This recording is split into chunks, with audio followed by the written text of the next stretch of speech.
When the going gets tough then tough gets going, यानी कि जब परिस्थितियाँ प्रतिकूल हो, चुनौतियाँ प्रतिकूल हो, विषम हो, तब प्रतिकूल परिस्थितियों को अपने अनुकूल बनाने की मनुष्य की कला को ही मनुष्य को अन्य जीवों से अलग और श्रेष्ठ बनाती है। जी हाँ, मैं उमेश कुमार आप सभी का इस वीडियो में स्वागत करता हूं, अभिनंदन करता हूं, इस्तकबाल करता हूं। मैं आज आप सभी के साथ बातें करूंगा ट्रांजिशन फेज की। जैसा कि आप सभी को पता है कि 27 जुलाई को मैंने एक फेसबुक पोस्ट किया था। फेसबुक पोस्ट करते हुए मैंने लिखा था कि भारतीय टेस्ट क्रिकेट टीम और आशु पार्टी ट्रांजिशन फेज़ की दौर से गुजर रही है। जी हाँ, आज मैं वही ट्रांजिशन फेज़ की बातें करूंगा और आज के वीडियो में मैं ट्रांजिशन फेज में आज आशु पार्टी की बातें नहीं, भारतीय टेस्ट क्रिकेट टीम की बातें करूंगा और आशु पार्टी की बातें किसी और वीडियो में करूंगा। तो चलिए शुरू करते हैं भारतीय टेस्ट क्रिकेट की बातें। हम सभी जान रहे हैं कि वर्तमान में Anderson Tendulkar trophy test cricket की ट्रॉफी चल रही है और चौथा टेस्ट अभी 27 जुलाई को ख़त्म हुआ और आज की तारीख है 28। तो जो चौथा टेस्ट खत्म हुआ 27 जुलाई को, तो उस चौथा टेस्ट की क्या विशेषता रही, चौथे टेस्ट में क्या लेसन व खिलाड़ी क्या सीख दे गए जो हम सभी को फॉलो करनी चाहिए या सीखनी चाहिए। तो चलिए शुरू करते हैं। चौथे टेस्ट में पहले बल्लेबाजी करते हुए भारतीय टीम पहली पारी में 358 रन बनाते हैं और पहली पारी के आधार पर भारतीय टीम 311 रनों से पिछड़ जाती है। क्रिकेट के पंडित, क्रिकेट के जानकार या मान रहे होते हैं, इवन मैं भी मान चुका था कि कमोवेश भारतीय टीम या मैच हार जाएंगे, लेकिन तभी एक मिरेकल होता है, एक चमत्कार होता है। भारतीय ड्रेसिंग रूम की मंत्रणा होती है, गुफ्तगू होती है और एक कमिटमेंट के साथ, डेडिकेशन के साथ भारतीय टीम बल्लेबाजी करने के लिए उतरती है। और देखिए ट्विस्ट, देखिए क्या होता है कि भारतीय टीम दूसरी पारी में जब बल्लेबाजी करने उतरती है तो 0 रन पर 2 विकेट। जो क्रिकेट के पंडित जो मान चुके थे या मान रहे थे कि भारतीय टीम हारेगी, उन्होंने यह मुहर लगा दी कि पक्का है कि भारतीय टीम हार जाएंगी। लेकिन तभी मैंने कहा कि मिरेकल, एक चमत्कार होता है। कमाल, लाजवाब राहुल, ग्रेट केएल राहुल और Prince of Indian cricket team Shubman Gill दोनों किला गाड़ देते हैं, खूंटा गाड़ देते हैं और बल्लेबाजी शुरू कर देते हैं और चौथे दिन भर खूंटा गाड़ देते हैं और वे चौथे दिन टिक जाते हैं, उनकी विकेट नहीं गिरती है। 5वें दिन की शुरुआत होती है। 5वें दिन कुछ दिन आगे अपने स्कोर को बढ़ाते हुए 90 रनों के निजी स्कोर पर केएल राहुल आउट हो जाते हैं। उसके बाद 100 या शतक पूरा करने के बाद तुरंत बाद शुभमन गिल भी आउट हो जाते हैं। लेकिन उसके बाद फिर से चमत्कार होता है और एक मजबूत डेडिकेशन के साथ आते हैं सर जाडेजा और वाशिंगटन सुंदर, और उसके बाद जो वे खूंटा गाड़ते हैं उस खूंटा को हिला तक नहीं पाते हैं क्रिकेट के जन्मदाता, क्रिकेट के जनक इंग्लैंड की टीम। तो क्या कुछ खास रही भारतीय क्रिकेट टीम में और इंग्लैंड की टीम में, चलिए जानते हैं। इंग्लैंड आक्रामक क्रिकेट खेलती है, हम सभी जानते हैं। जब से उनके कोच ब्रेंडन मैकुलम बने हैं, ब्रेंडन मैकुलम एक नैरेटिव लेके आए हैं, एक कंसेप्शन लेके आए हैं बेसबॉल, और उसी कंसेप्शन के आधार पर इंग्लैंड टेस्ट क्रिकेट खेलती है और वो डोमिनेट करती है, पूरे डोमिनेंस के साथ इंग्लैंड क्रिकेट खेलती है। लेकिन 2024 में जब भारतीय क्रिकेट टीम के प्रशिक्षक बने गौतम गंभीर, तो उन्होंने एक स्टेटमेंट दिया था कि एक दिन में 400 रन बनाने की और 2 बार ऑल आउट करने की प्रोसेस को लेकर हम आगे बढ़ रहे हैं, और इसको आप कर पाते हैं तो आप इसको ग्रोथ कहेंगे। और उस कंसेप्शन को, गौतम गंभीर के कंसेप्शन को कल पूरा होते हुए मैंने देखा 27 जुलाई को ओल्ड ट्रैफर्ड में, मैनचेस्टर के ओल्ड ट्रैफर्ड में। परिस्थितियां बिल्कुल विपरीत थीं। मैंने कहा कि भारतीय टीम लग रहा था कि हार जाएगी, लेकिन वहां से 4 खिलाड़ी केएल राहुल, शुभमन गिल, वाशिंगटन सुंदर और सर रविंद्र जडेजा ने अपने कला कौशल का प्रदर्शन किया और भारतीय टीम को हारने से बचा लिया, मैच को ड्रॉ कर दिया। दूसरे शब्दों में कहूँ, यह मैच ड्रॉ नहीं, यह जीत है, तो अतिशयोक्ति नहीं होनी चाहिए।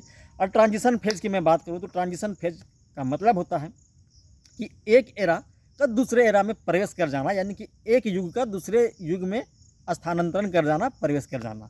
लेगेसी की बात करूं तो भारतीय क्रिकेट टीम की लेगेसी को, अगर बल्लेबाजी बैटिंग ऑर्डर में बात करूं तो the great little master Sunil Gavaskar की लेगेसी को आगे लेकर चले महाराष्ट्र के मुंबई के the great Sachin Ramesh Tendulkar, master blaster Sachin Tendulkar, और उनकी लेगेसी को, उनके बैटन को बखूबी थामा विराट कोहली, जो कि क्रिकेट के किंग या किंग कोहली हैं जिसे कहते हैं, और उनके लेगेसी को, उनके विरासत को बहुत ही शानदार तरीके से अभी कोई आगे बढ़ा रहा है, तो Prince of Indian cricket Shubman Gill कर रहे हैं।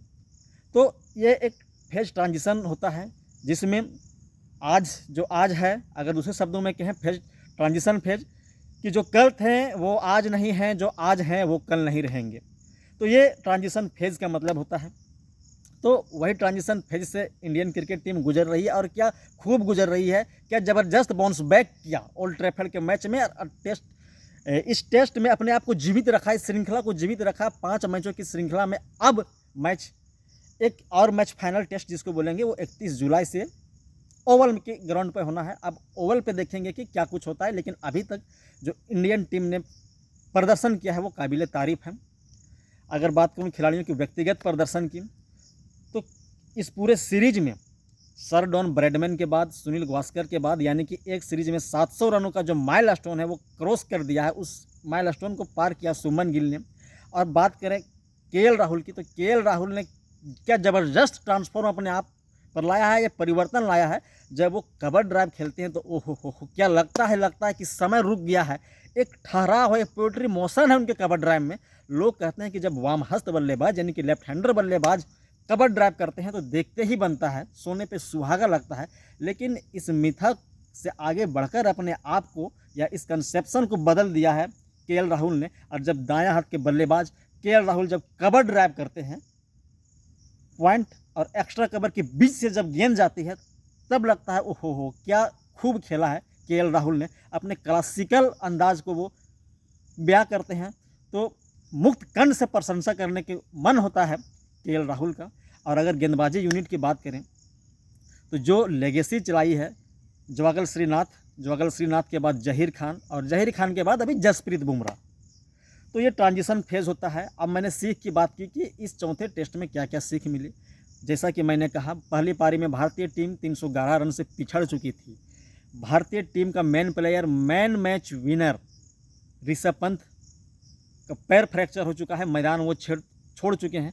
भारतीय टीम 150 की थका देने वाली, मानसिक और शारीरिक दोनों रूपों से थका देने वाली 150 ओवर की फील्डिंग के बाद और 0 पर 2 विकेट गिरने के बाद से वहाँ से बाउंस बैक करती है और मैच को बचा ले जाती है। तो ये सीख देती है कि परिस्थितियाँ चाहे कितने भी विपरीत हो, चुनौती कितने भी विषम हो, व्यक्ति को, इंसान को घबराना नहीं चाहिए, पैसेंस रखना चाहिए और बाउंस बैक करना चाहिए एक पॉजिटिव सोच के साथ, पॉजिटिव थॉट प्रोसेस के साथ और सकारात्मक ऊर्जा के साथ। तो ये सीख हमें इस टेस्ट से मिलती है।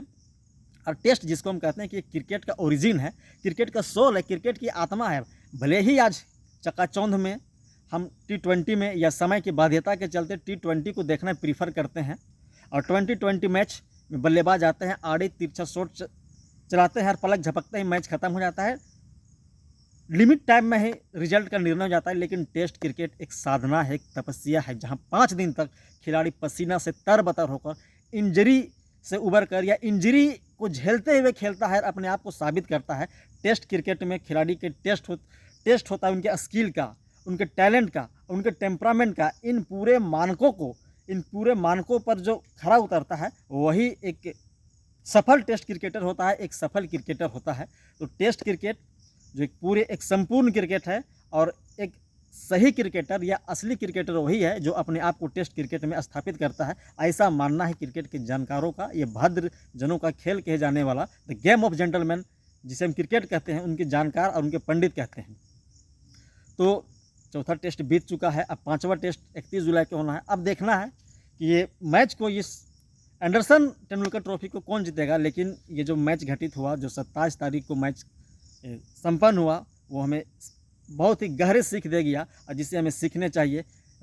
पैसेंस, टेम्परामेंट और स्किल कैसे डेवलप होता है, प्रेशर को हम कैसे एब्जर्व कर सकते हैं, या विपरीत परिस्थितियों में कैसे अपने को कूल और काम रख सकते हैं।